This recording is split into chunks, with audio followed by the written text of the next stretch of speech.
¿Qué tal? Muy buenos días. Me da mucho gusto saludarlos, saludarlas nuevamente aquí en vivo en el programa Aprender a Envejecer. Y hoy estaremos platicando sobre el derecho que tienen los adultos mayores en los asilos. Uno de los derechos es la asistencia social. Y dentro de este derecho se contempla también las casas de asistencia y los asilos. ¿Qué sucede en ellos?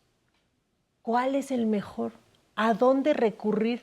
¿Qué derechos tienen los adultos mayores en los asilos? Hoy será el tema que conversaremos con el experto que nos acompaña. Pero bueno, como ya saben y como es costumbre, vámonos con esta cápsula que se ha preparado con mucho cariño para todos y todas ustedes.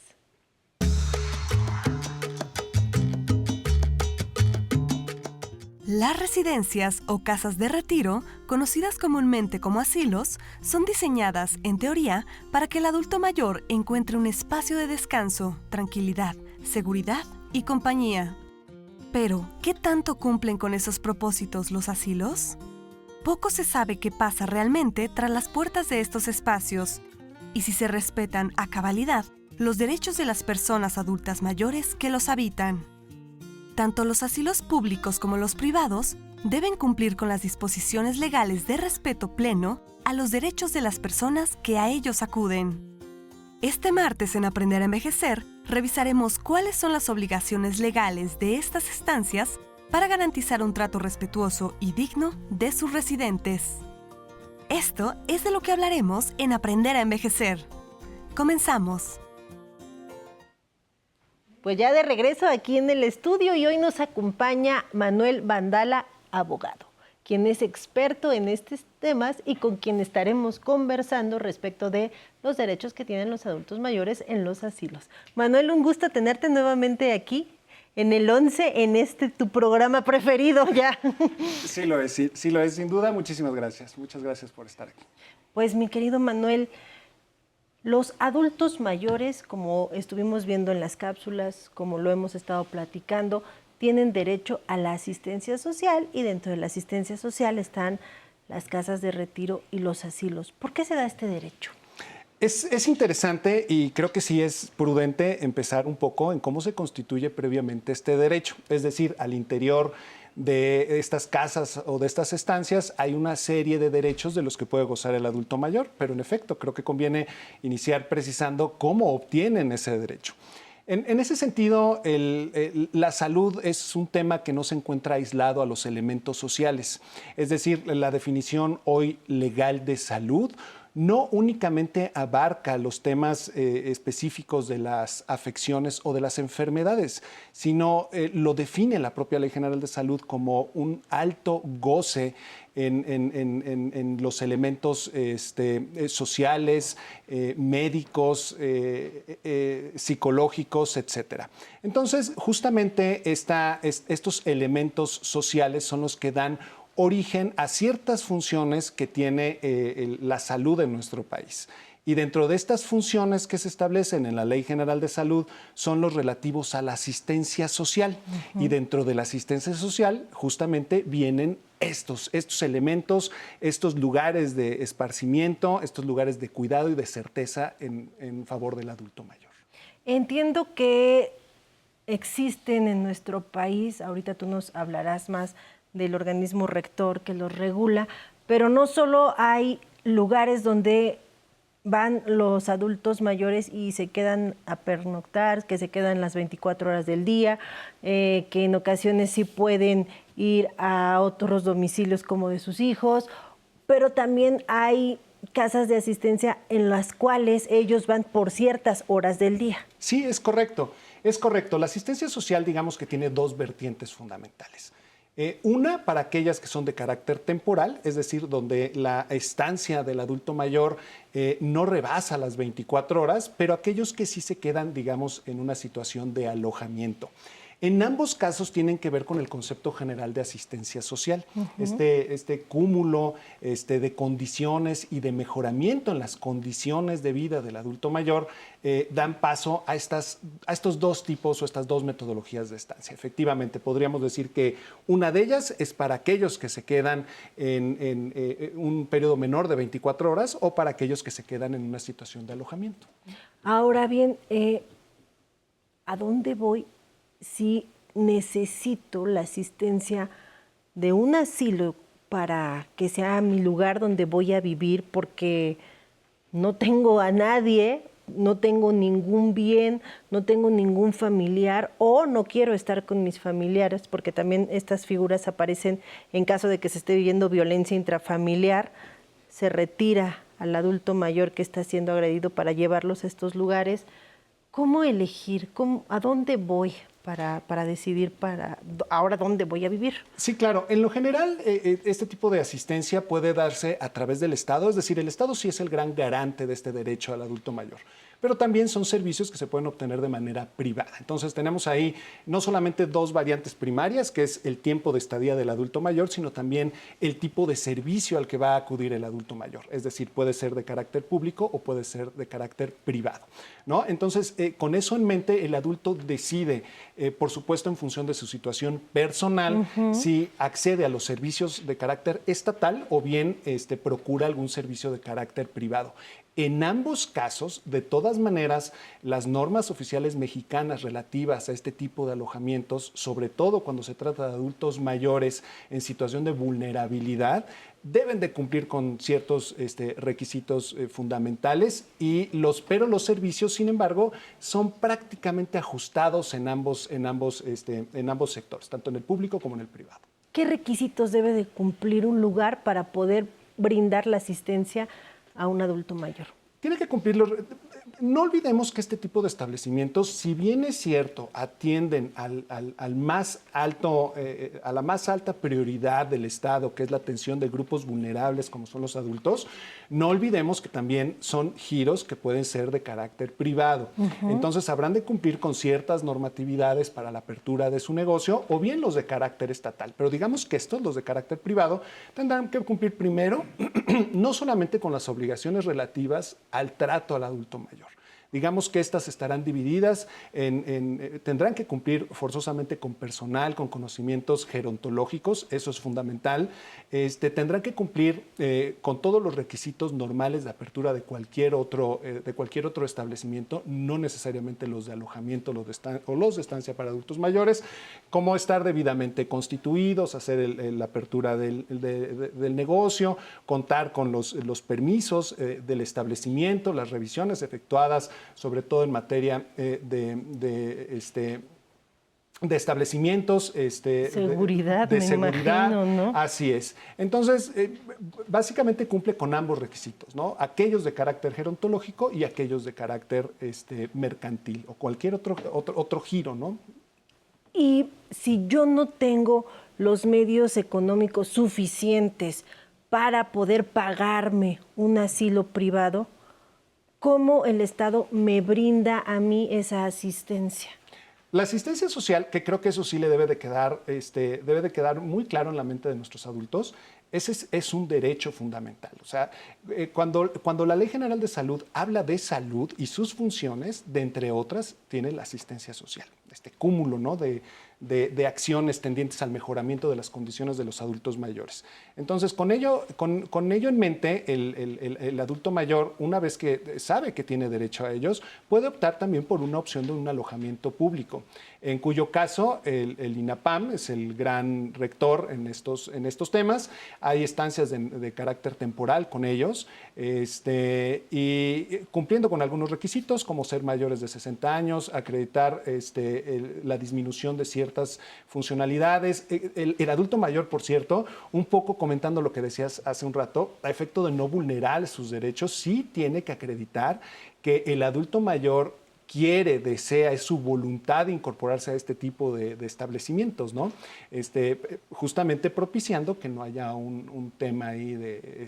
Quiero sacar al abuelo y mejor voy y lo meto al asilo, ¿no? Para poder gozar al 100 de la casa yo. Claro, eso es Importante, ¿eh? El adulto mayor debe de conocer que incluso este tipo de establecimientos, para incorporarlos, ya sea de manera temporal o de estancias, digamos, prolongadas, sí deben de manifestar su voluntad. O sea, sí tienen derecho a decidir si quieren o no estar incorporados a ellos. Eso es fundamental, ¿no?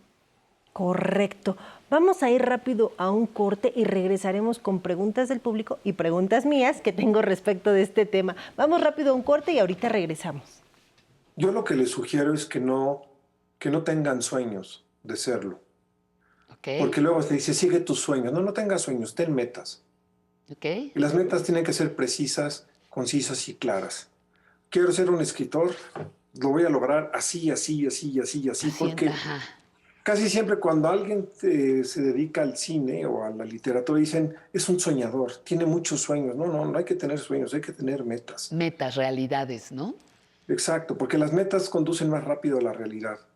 Entonces yo sí me inclino a que los jóvenes tengan muy claro hacia dónde quieren llegar y cuáles van a ser los pasos para llegar.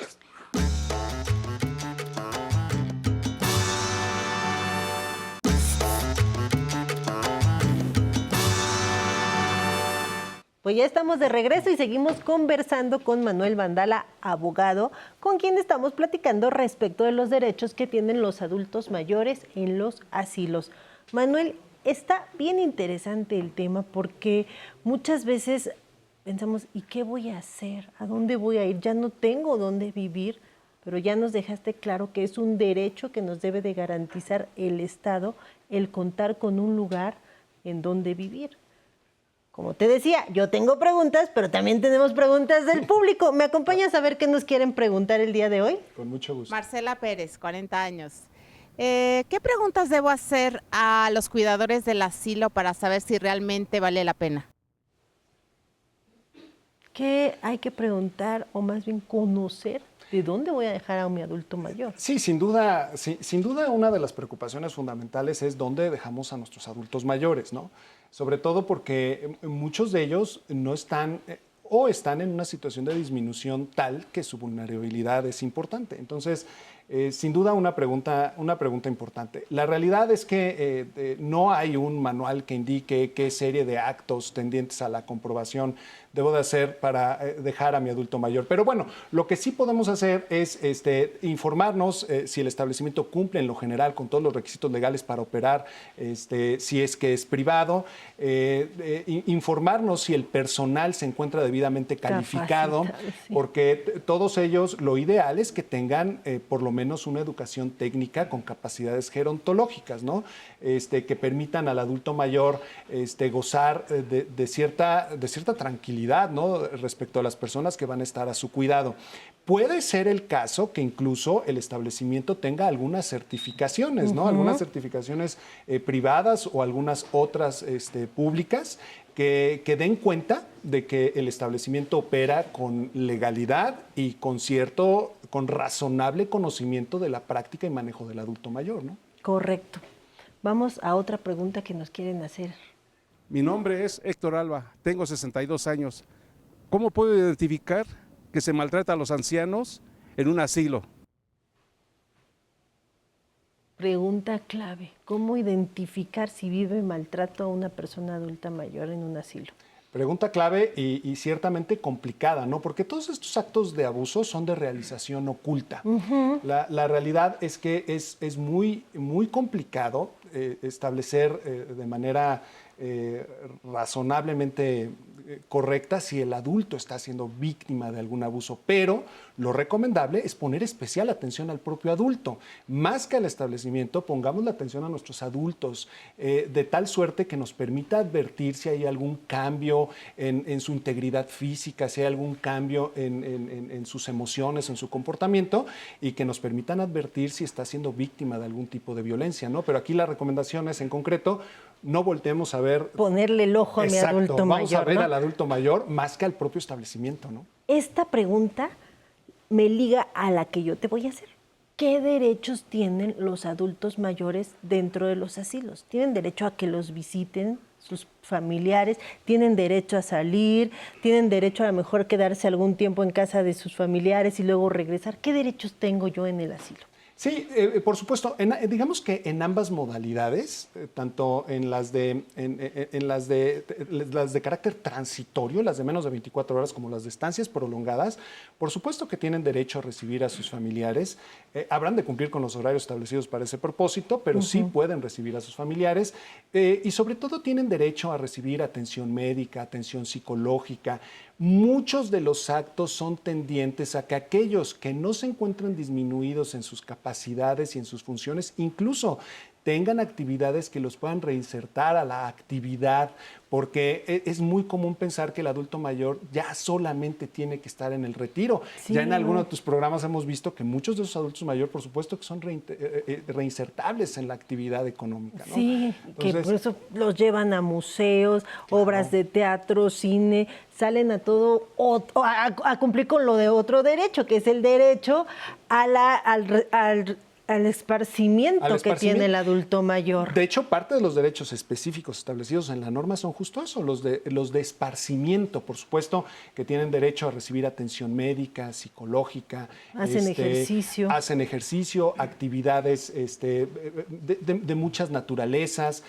Tienen derecho a estar en un lugar cómodo, asequible en términos de instalaciones, porque esta norma, la norma que estábamos, esta norma oficial mexicana, sí establece dentro de ciertos requisitos y que pueden ser considerados derechos en pro del adulto mayor, ciertos requisitos incluso de infraestructura, ¿no? Para su comodidad y su desplazamiento dentro del establecimiento, ¿no? Sí, entonces, me imagino que... Vestido, comida, alojamiento, en fin, una pluralidad de derechos derivados en las estancias para adultos mayores. Y todo esto, como tú nos lo decías, ¿a quién debo de acudir para conocer qué asilos están disponibles, cuáles son los requisitos para entrar? Es el INAPAM, ¿verdad? Sí, sin duda es el gran rector. Es el gran rector en el tema de las estancias, ya sea de carácter temporal o de alojamientos prolongados.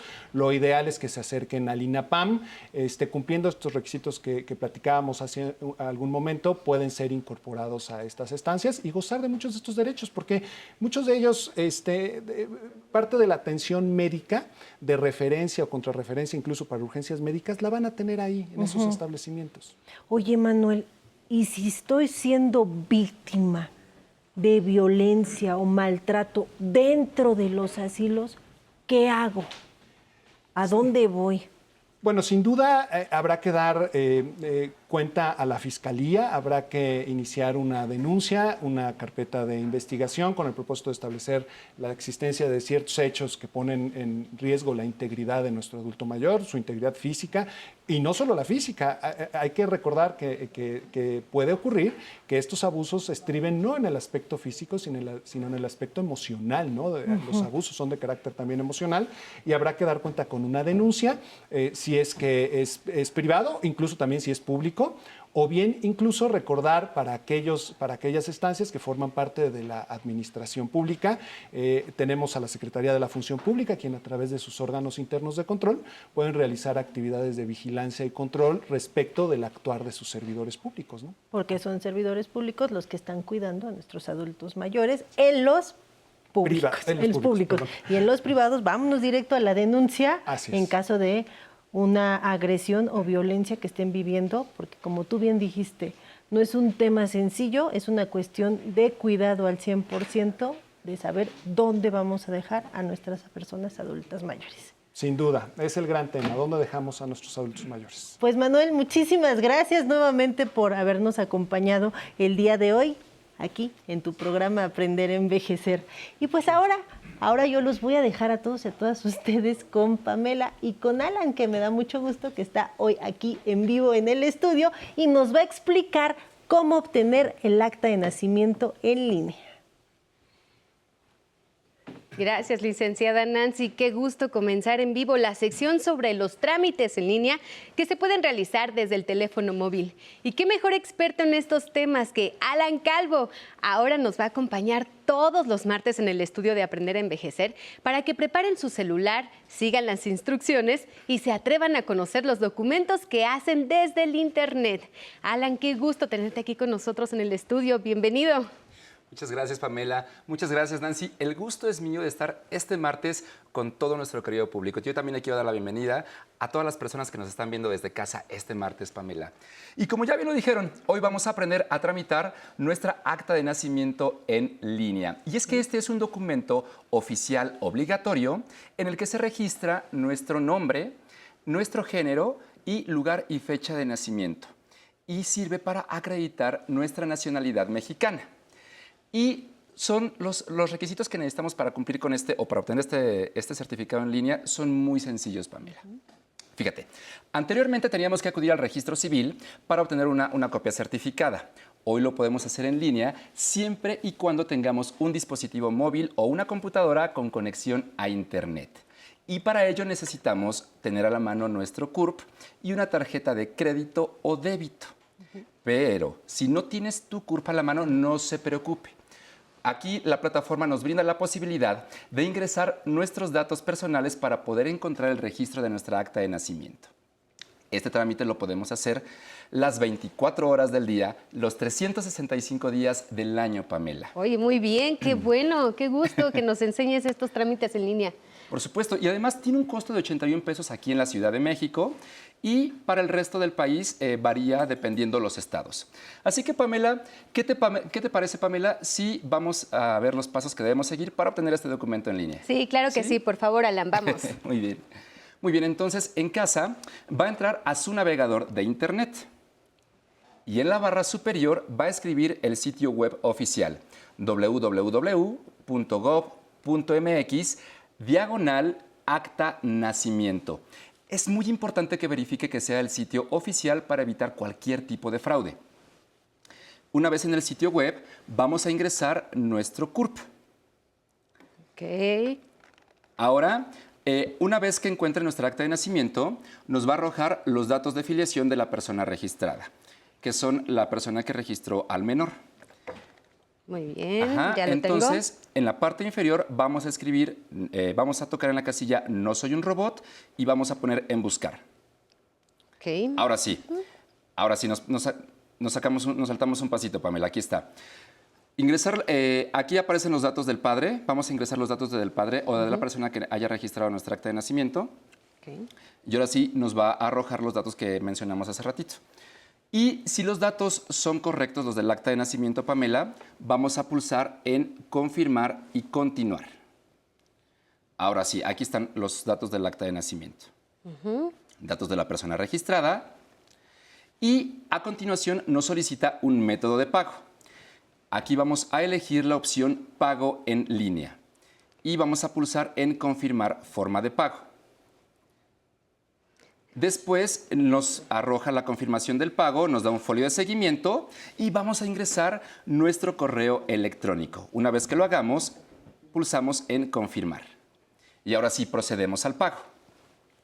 Aquí debemos de ingresar los 16 dígitos de nuestra tarjeta de débito o de crédito, el nombre del titular, el vencimiento, mes y año y por supuesto el código que viene al reverso, el código de seguridad. Una vez que lo hayamos hecho, vamos a pulsar en pagar. Y ahora sí dice la transacción fue aprobada. Pulsamos en terminar y nos va a llevar a la página para que podamos descargar este documento. Vamos a pulsar en el botón que dice descargar acta.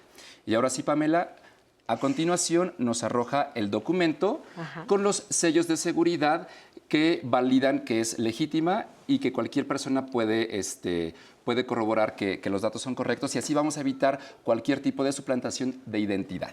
Oye, buenísimo, porque a veces nos causa mucho estrés el ir a tramitar estos documentos oficiales a los lugares y qué bueno que los podemos tener aquí en línea. Por supuesto, y es muy importante, lo pueden imprimir desde casa, desde cualquier impresora, en papel bond y va a ser válido para cualquier trámite, Pam. No, pues buenísimo. Oye, Alan, y por ejemplo, si no tenemos correo electrónico, ¿se puede poner el de algún familiar? Sí, por supuesto, lo puedes poner y en realidad el acta la descargas desde el mismo sitio. Ya la instalas en tu dispositivo, la descargas ahí y puedes acceder a ella desde la carpeta de archivos en descargas. Padrísimo. ¿En dónde pueden, si tienen alguna duda, a dónde te pueden escribir? Por supuesto, si tienen alguna duda, pueden enviarlas al correo electrónico tecnología@aprenderenvejecer.tv. Bien, perfecto. Muchísimas gracias, Alan, por la explicación. Y sin duda es una gran herramienta que nos permite ahorrar tiempo. Muy bien, y a ustedes les agradecemos por sintonizar el 11 desde Zapopan, Jalisco, Chihuahua, Veracruz, Bolivia y Perú. Si quieren volver a ver el programa, les recomendamos que visiten el YouTube de Aprender a Envejecer. O si lo prefieren, lo pueden escuchar en el Spotify. Nos encuentran como Aprender a Envejecer.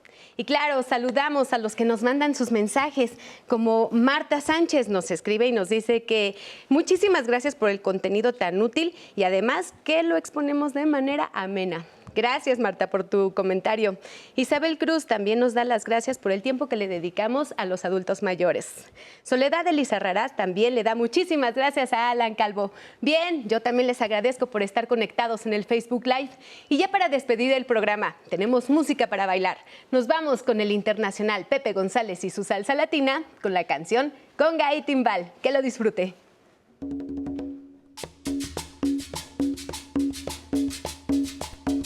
Que goce mi cumbia, son ritmo y sabor.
Y que suene el timbal, que suene la conga, y que suene el timbal, que suene la conga, y que suene el timbal, que suene la conga, y que suene el timbal.